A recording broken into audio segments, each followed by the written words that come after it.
Bonjour, nous sommes le 27 juillet et l'action LVMH en bourse de Paris est à la baisse d'un peu plus de 4%.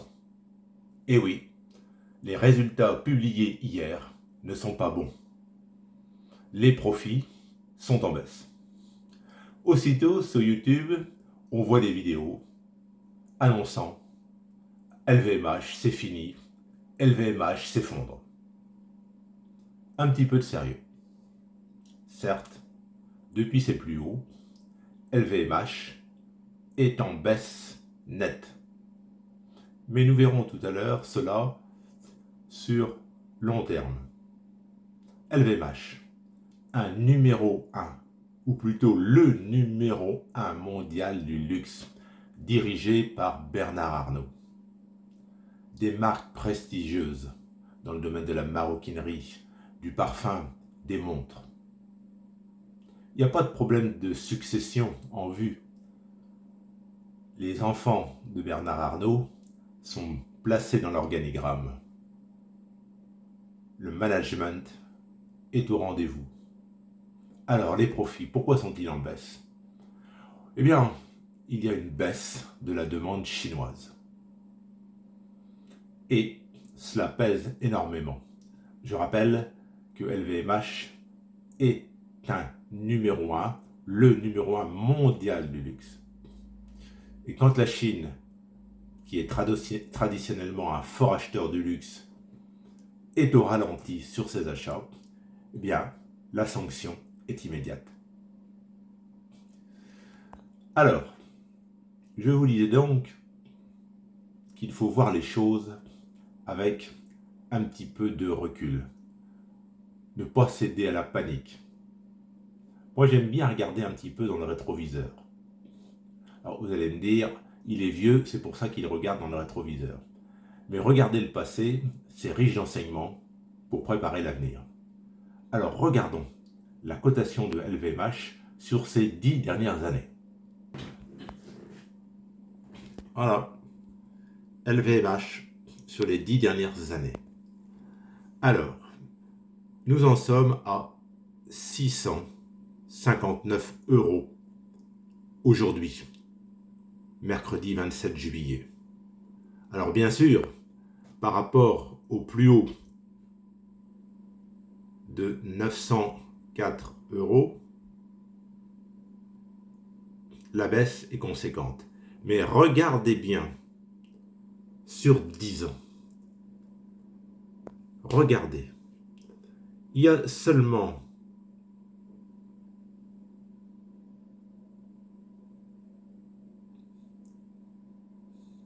un petit peu plus de 4 ans, le 10 juillet 2020, eh bien, nous étions sur la barre des 400. Oui, le 10 juillet 2020, nous étions sur la barre des 400 €. Ce qui montre qu'en 4 ans, ou plutôt en 3 ans, passer de 400 € à 900 €, ça a été une hausse phénoménale. Donc aujourd'hui, la baisse n'est pas une mauvaise chose, je dirais qu'elle est salutaire. Il y a eu un engouement excessif à la hausse. Et tout le monde en voulait.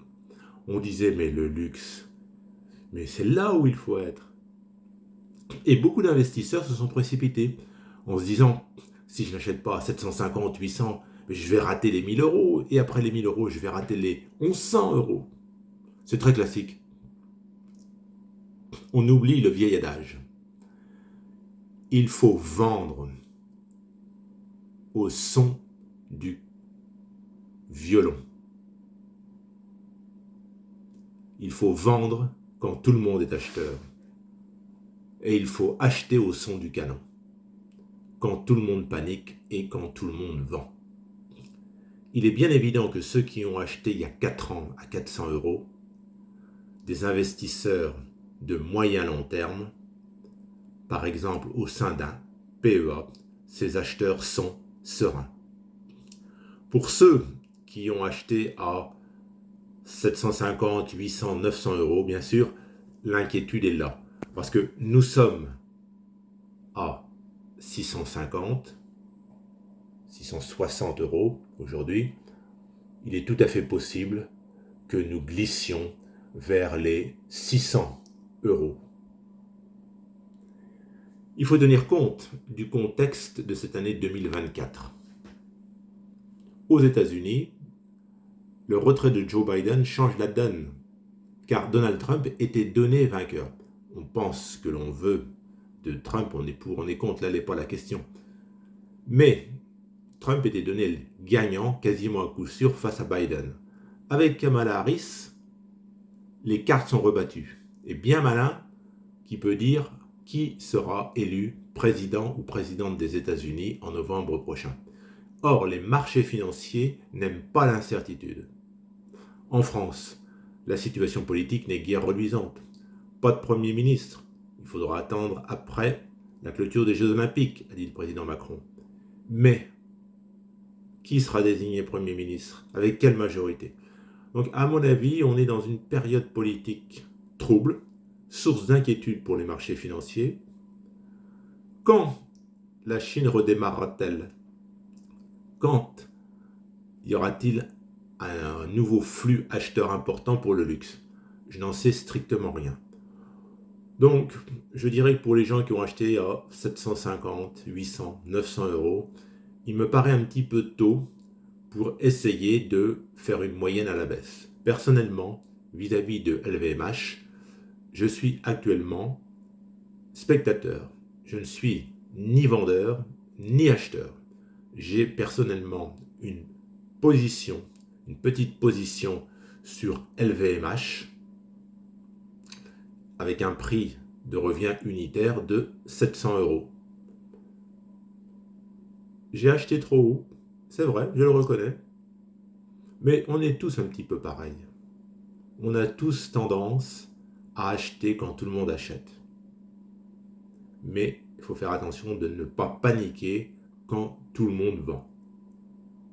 Personnellement, si l'action devait descendre à 600 euros, voire 550 euros, j'attendrai de voir comment évolue d'ici quelques mois le contexte politique national et international, et peut-être que j'envisagerai alors de me renforcer. Peut-être. Pour les gens qui ne sont pas du tout positionnés sur LVMH et qui souhaiteraient se positionner, je précise bien que je ne suis pas conseiller financier, je ne suis pas là pour vous dire il faut acheter ou il faut vendre, je vous donne mon ressenti personnel. Je pense que pour quelqu'un qui n'est pas positionné actuellement sur LVMH, on peut se permettre d'attendre. Il n'y a pas à se précipiter. Alors, ce n'est pas une panne Microsoft, non, rassurez-vous, c'était mon écran qui se mettait en pause. Je pense qu'il n'y a pas lieu de se précipiter actuellement à l'achat sur LVMH. Et surtout, je suggère de ne pas vendre, même si vous avez acheté à 750, 800, 900 euros, ne paniquez pas. Je le répète, LVMH, c'est le numéro 1 mondial du luxe. C'est une marque premium qui est très bien dirigée. Donc il y aura un redressement. Je ne sais pas si ce sera dans 1 an, 2 ans, 3 ans, mais on repartira. On repartira. On revient à la cotation du jour. On repartira vers les 900, les 1000 euros. Mais il faut être patient. Je ne suis pas conseiller financier, je le répète, je vous donne mon ressenti sur LVMH. C'est à vous de faire vos recherches personnelles et d'acheter ou de ne pas acheter. Bref, c'est à vous que revient la décision d'investir ou pas. Je vous souhaite une bonne fin de journée. Au revoir.